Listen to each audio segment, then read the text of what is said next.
Basically, when the season starts, we do micro planning for each of the farmer based on the acreage and the resources available.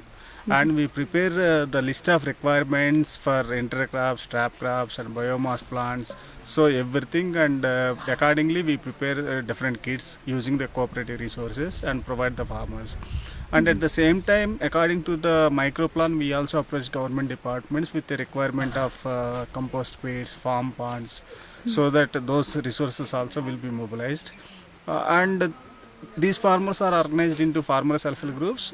They meet once in a month. Those meetings are used as a platforms for delivering technical extension and conduct trainings. So, and again planning for the marketing. And also during the meetings, they also discuss about the practices adapted for cultivation. And also they act as a peer group to ensure integrity in the whole Chetana supply chain. And do the women organize themselves in specific groups as well? Basically, apart from organizing farmers into groups, wherein some of the women farmers also part of the group as members, we are also organizing women self-help groups, basically to facilitate discussion around seed sovereignty, food security, nutrition security issues, and also diversifying their livelihood, income generation activities.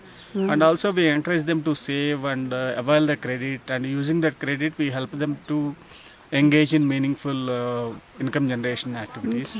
Also we provide some kind of business counseling and training on enterprises. And tell me again a little bit about how you're working with the schools, with the gardens and... Yeah, basically again in each of the area requirements for the schools and education sector is so different. In Orissa we are working with 10 different schools covering about 700 children.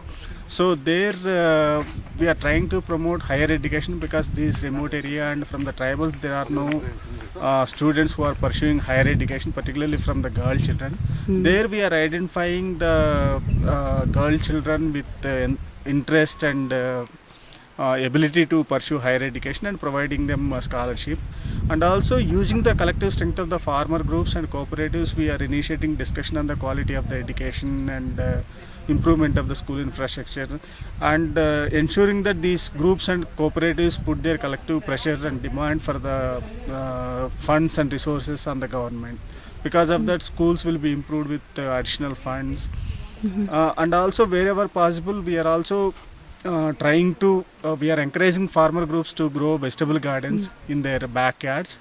So those vegetables grown out of that gardens will be fed into the midday meals program of the in the school for the children.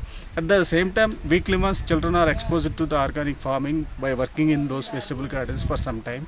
It is a kind of play as well as learning kind of experience for them. That's excellent. While I've got you, I'll just get you to tell me a little bit more about the water harvesting project, just quickly. Yeah, basically we are implementing water and soil conservation in about 8,000 hectares, covering 3,000 farmers.